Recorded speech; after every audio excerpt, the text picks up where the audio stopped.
I have this friend from France. She's new here in the Bay Area, and she just started dating black guys.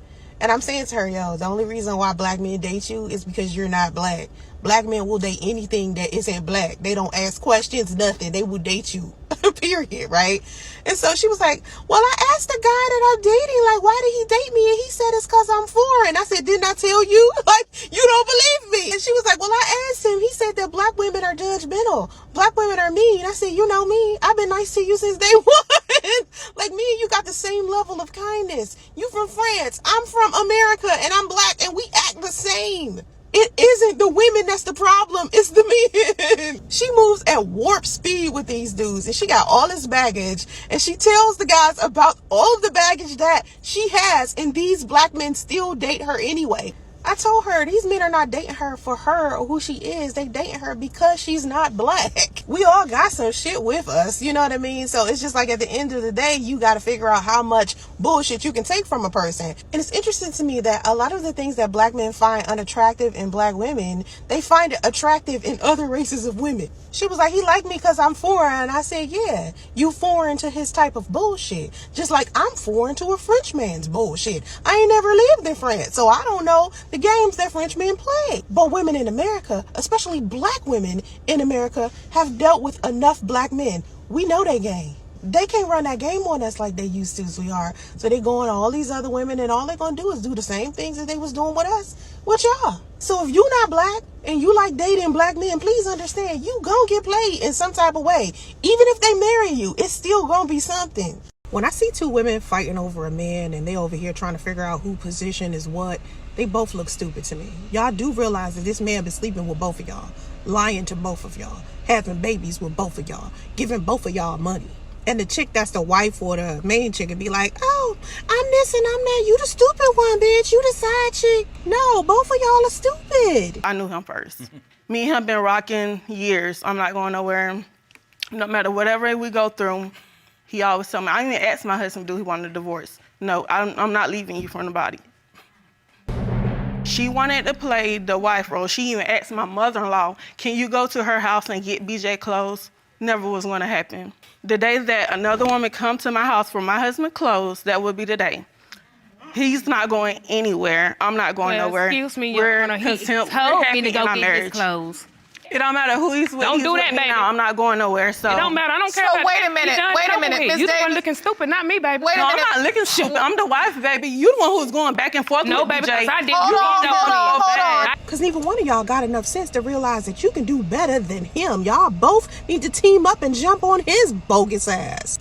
At this point, I'm starting to realize that it ain't even about him to y'all. It's about one-upping each other. You want to win. And the prize ain't even him. The prize is getting something another chick supposedly can't. Here's the secret. Both of y'all lose, because any man worth winning would have never put neither one of y'all in that situation to begin with. The men who are running around here collecting vagina, being community phallus, are the last type of men that you women need to be trying to cling yourself to or quote unquote change. He is unsafe across the board. He'll mess you up emotionally, physically, mentally. Why do you want him? Men with self-discipline care about your safety, their own safety, and the safety of others. A lot of men have unmanaged lust that destroys the plans that they have for their life.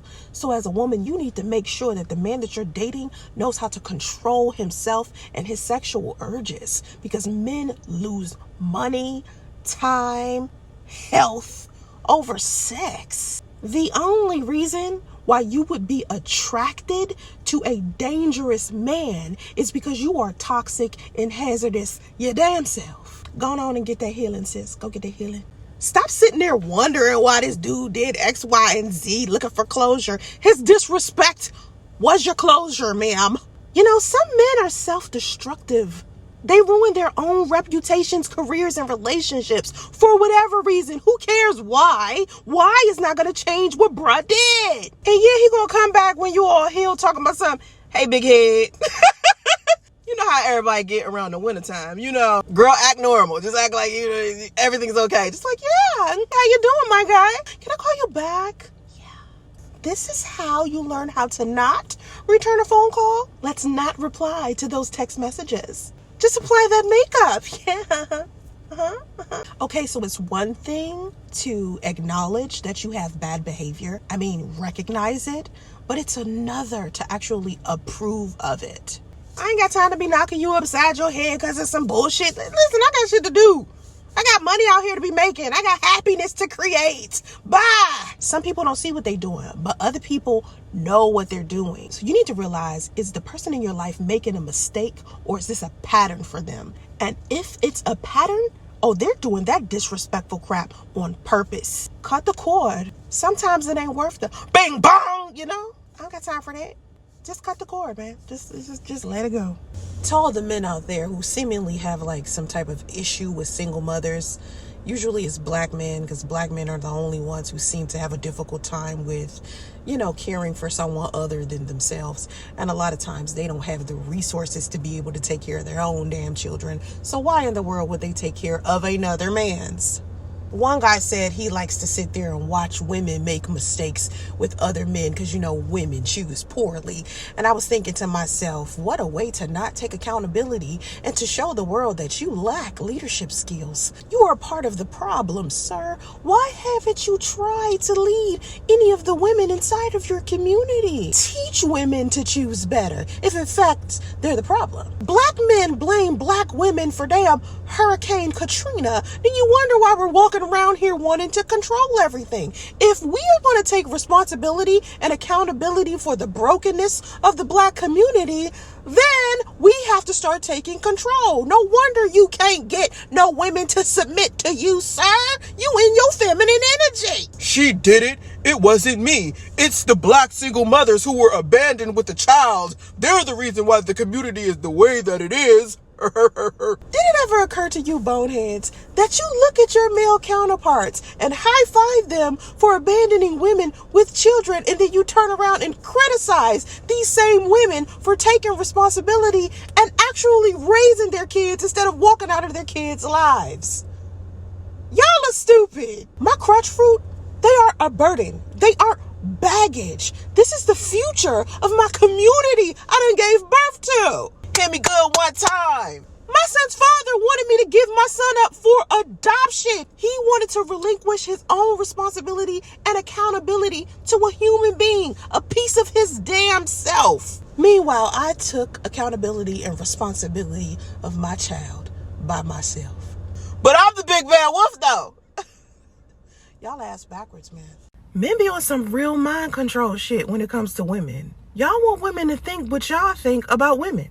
Instead of listening to women tell you about women, you want to tell women about women. I was on Instagram and I saw this post by Quote Oneself. And it was some guy translating the things that women say as if somehow we're monolithic. And one of the things that he said was that when women say that they don't need a man, it's because they can't keep one. And I was like, men really think this, right? And most of the women inside of his comment section were telling him, like, listen, these translations are incorrect. So I said to Quote Oneself, I said, listen, you know, when I say I don't need a man, I mean that shit with every fiber of my being. If a man is in my presence, it's because I desire him to be there, not because of some weird obligation or because I need him there like he's food, water, or air. And this man actually had the nerve to reply, oh no, you just haven't found a good man. Women are put on this planet for men. What type of misogynistic garbage is that? Why in the world would you be preaching that type of limitation to women? To tell a woman that her only existence for being on this planet has something to do with entertaining the whims of men is bullshit. Oh, y'all really want women to believe that we are not independently operated. I don't need man. What I might need is Jesus. Let's talk about Jesus for a moment, because I know this type of thought process comes from the Bible. I'm not Christian. I used to be a minister. I am Buddhist. Men are always talking about how we were created from their rib and we're here for them and all of this bull, right? But my thing is this. Have y'all heard of the Proverbs 31 woman? She was very independent. She had her own business. She was making her own money. A lot of the women in the Bible were doing their thing. Not all of them was pressed to find their Boaz. And most of y'all only listen to the Bible when it's convenient for you.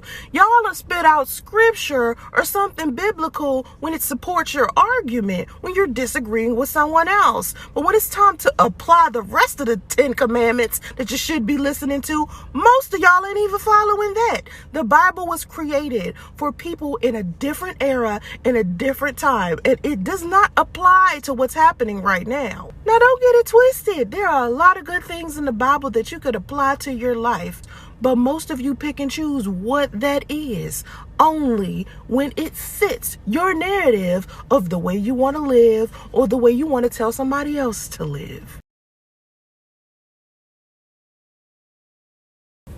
My advice to the young ladies is this: get you some girlfriends that want to do something other than club, meaning she'll go with you to a festival, to the farmer's market, art shows, horse races, the bookstore, the damn IKEA to pick out some furniture. That's your homegirl. The chicks that want to go out to the club all the time, partying all the time,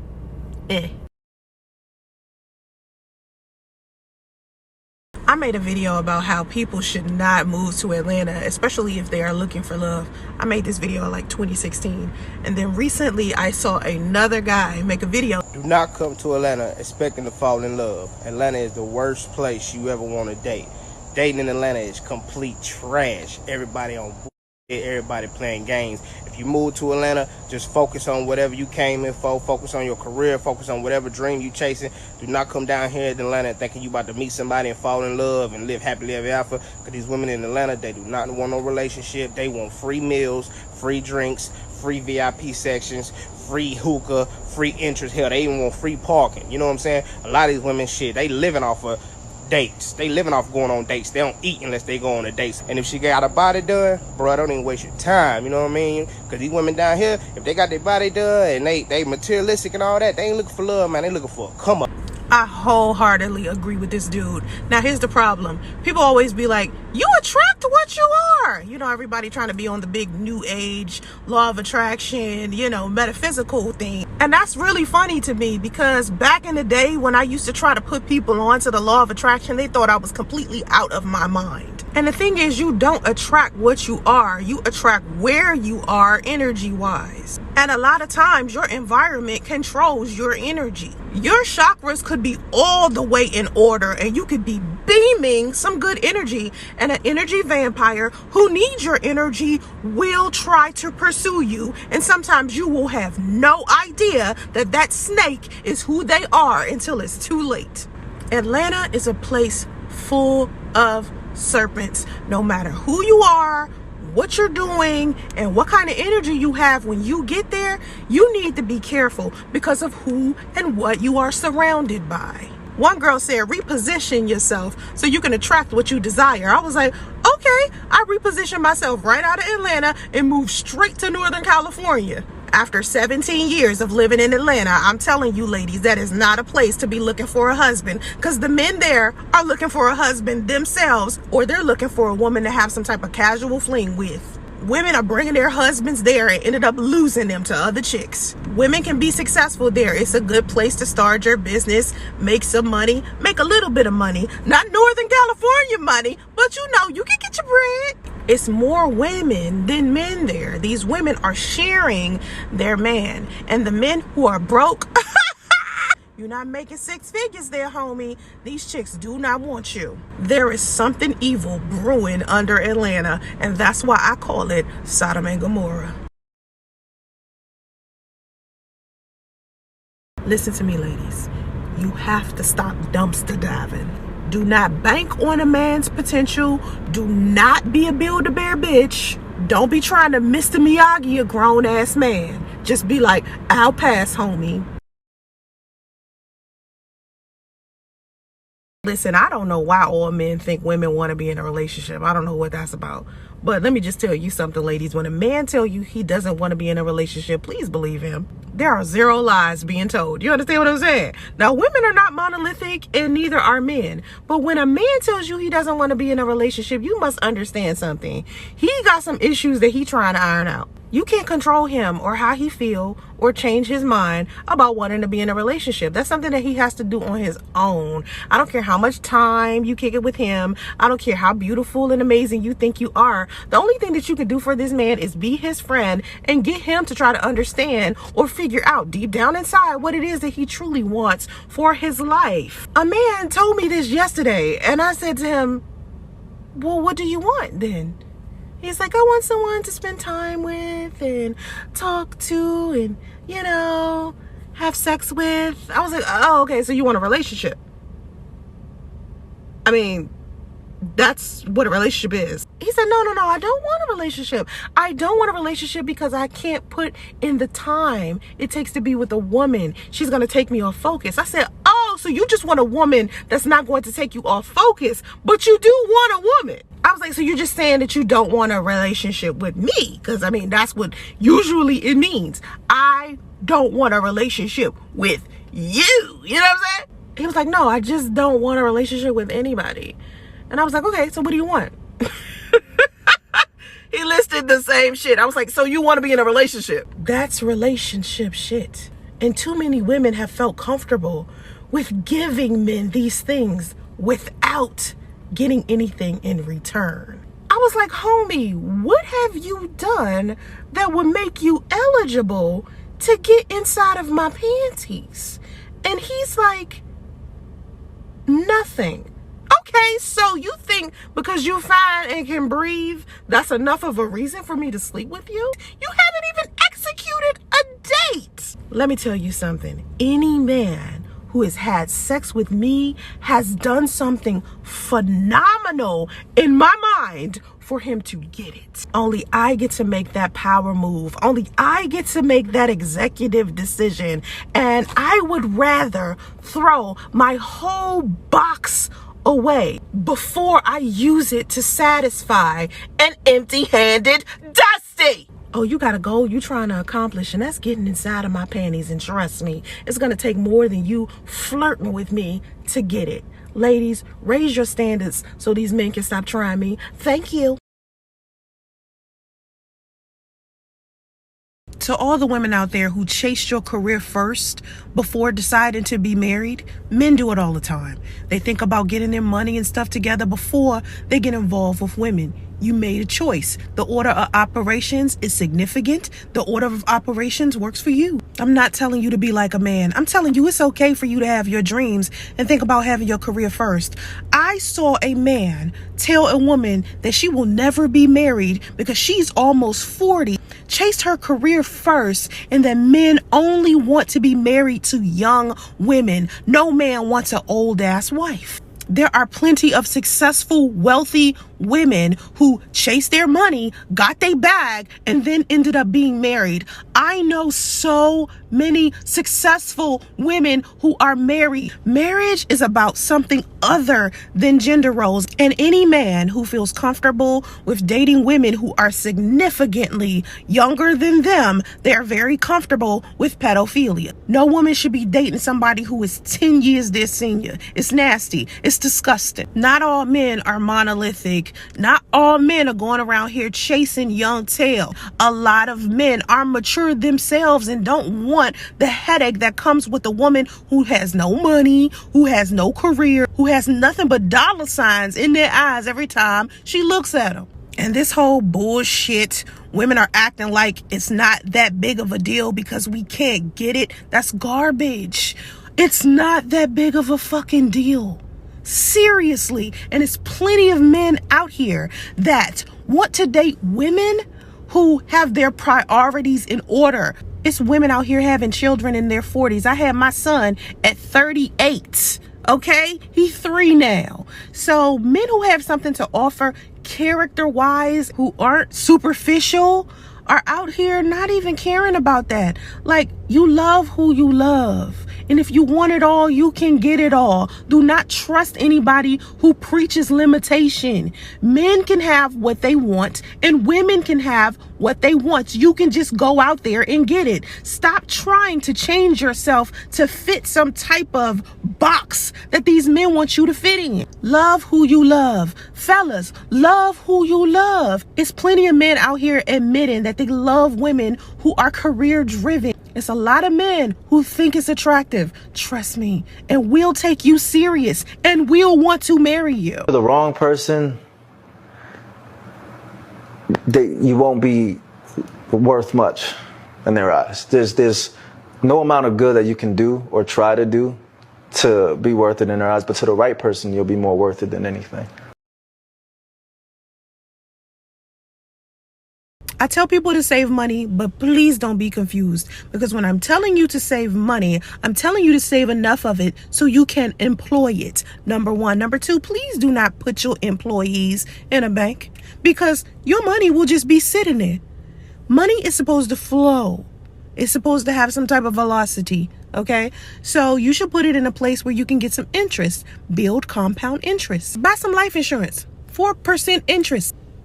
Then you can borrow that money, then lend it to an LLC. Your own LLC. Be a business owner. Then start investing. Invest into real estate. Then you can go buy your little cars and stuff, your little luxury cars, them G-Wagons, them Benzes. And please, no single family units, multi-family units. If you want to learn my story about being a virtual millionaire, you can buy my book, Owning Opulence, okay? You can get it off Amazon. It is now on Kindle Unlimited. I was thinking about making an ebook for you guys. It's not Kindle. I don't know. I'm going to think about it.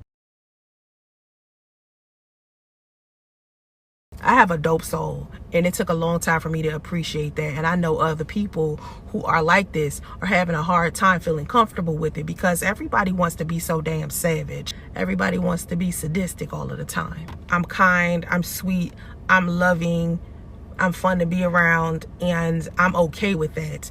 And I see a lot of people trying to make other people feel bad about being like that. People are literally scared to show that side of them because they feel like they will be victimized, because a lot of people take kindness for weakness. If you know you have a dope soul, I need you to understand something. Everybody that has experienced having you in their life needed you there for something. They needed your energy. They needed your light to spark their light inside. Sometimes people are living in darkness, complete darkness, and when you come around with your light, you illuminate their entire situation. Do not devalue that. Being that way is a superpower, and don't let anybody make you think otherwise. A lot of people think that being a millionaire is like far-fetched. It really is not. It's not, no. It's very much attainable. You just have to know how to manage your money. You have to have a massive level of discipline. Think about this. The wealthy are a small part of the population. So that lets you know a lot of people just don't know about finances. Basic terms like index funds, hedge funds, blockchains, ETFs, market capitalization. People are like, what does any of that mean? I was talking about collateral assignment, life insurance, and this guy was like, what are you talking about? So I wrote this book, right? And it's very basic. Like, it's, like basic, right? It's not like complicated. It's small. It's like a little guide, right? And I wrote it like that on purpose. Not every book is supposed to be like thick with it, and I put pictures in it and everything. I was like, I'm gonna do this differently. So, I didn't want my first book to have all of these like strong finance and investment terms. So I made it very basic. I wanted to introduce myself to people who had no idea who I was. And I wanted people to understand that my goal is to teach you how to be or how to live the kind of life that you want. When you get to a different tax bracket and you start living a lifestyle that's equivalent to it, you start realizing how much more money you want to make. Like, making $10,000 a month is the low end of how much money I would prefer to be making. I actually want 20 or 30 more $1,000 a month. So I'm trying to do everything humanly possible to put it together. I'm putting myself to work. There are so many things that I want to teach people about managing their finances, and living in a place like Northern California, I've learned so much by being here. I want to talk about it. I want to share it with you. You can order my book by visiting Soncerae.com. You can download the ebook, or you can actually go to Amazon and get a paperback, or it's available on Kindle as well. If you are a corn dog type of dude, then you need to go out there and find you a corn dog type of chick, instead of getting upset with a woman who prefers better cuisine. Men are out here really getting mad at women for having higher standards. This guy told me that his dream date with me was us getting corn dogs and walking down Coney Island. I was like, honey, I live in California. If I want a Coney Island experience, I'll take my ass to Santa Cruz. Then he proceeded to tell me that I was lame because I prefer going to South Asia with a man instead. Now, let me mind you, Bali or Maldives is not that expensive. It's about a $2,000 to $3,000 trip. And if a man can afford something like that, he don't need to be with nobody, not even a Coney Island corn dog eating chick. A man could easily put money to the side and save to take any woman anywhere in the world. And if they believe they have some type of limitation on top of what they can do for a woman, I don't want to be with them. Tell me I'm too much for you so I can tell you to go find less. If I see a Tiffany bracelet that I like, I'm not going to look at the Tiffany bracelet and be like, you lame. Either I'm going to do what I need to do in order to afford said bracelet, or I'm going to find a cheaper one. I had to move because the sun was coming up. But anyway, this dude was trying to tell me that I wasn't even worth South Asia. My thing is, ladies, don't let someone who doesn't know your value tell you how much you are worth. I follow this account on Instagram. It's called High Value Queens. And a couple of months ago, this person sent me a book. I don't know if it's male or female, you know. They want to stay anonymous, and that's what's up. So I looked over the book. It was a great book. Last night, this person posted on Instagram, and we started talking back and forth about a clip by this lady. 3 things I wish I'd known when I was young and single. First of all, men don't fall in love through sex. They fall in love through trust and loyalty, and they actually don't trust a woman who gives them sex early. Secondly, men don't fall in love because they met the one. When they're at their state of readiness, they take whoever's up at bat.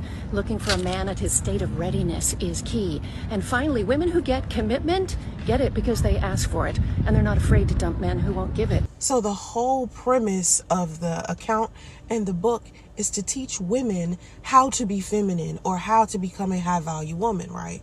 And so my thing is, well, women are born with femininity, right? Femininity is just something that women, have. We're female. We're born with it. We get to define what it is.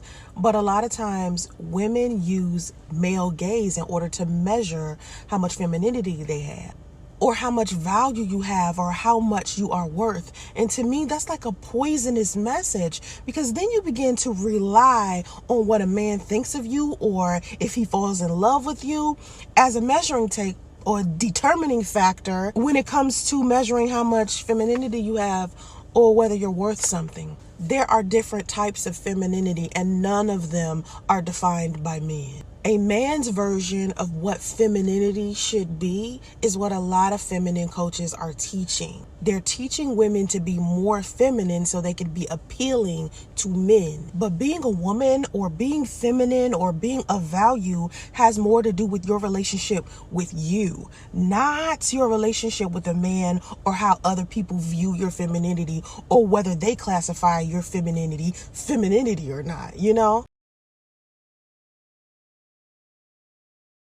I didn't realize how much of the population didn't understand financial management until I started teaching financial management. The only reason why I started teaching financial management to begin with is because I realized that most of my life I've had money. And then other times, for some reason, I have $0. And I was like, why does this keep happening? It's like a balancing act. 4 or 5 years ago, I was living in the back of a Ford Explorer with a Dusty in Atlanta, trying to hold him down, trying to be that down-ass chick. Girl, cancel that. Don't do that. And never bank on a man's potential. Child, girl, bye. I raised $10,000 in crowdfunding and moved to Northern California. That's when I started getting that real paper. You feel money. Like Atlanta money good, but California money. I started learning more about investing, and I understood now that a lot of wealthy people live on the interest produced by their assets. One of the best places to learn about investing is to use the Public app. Some people buy their crypto and their stock on Cash App. Try the Public app. It's like a Facebook, but for investors. You feel me? So you can go on there and learn a lot of stuff. If you want to learn more about who I am, you can learn more about my financial journey by going to Soncerae.com and ordering my ebook off of the website, or you can go to Amazon and get a paperback book, and it's also available on Kindle, okay? I went from being homeless and pregnant, living in the back of a Ford Explorer parked in a Walmart parking lot in Atlanta, to living in Northern California in a $500,000 home in a matter of 10 months. Don't let anybody tell you you can't be better or that your life won't change, because all you got to do is put your mind to work and you can manifest anything.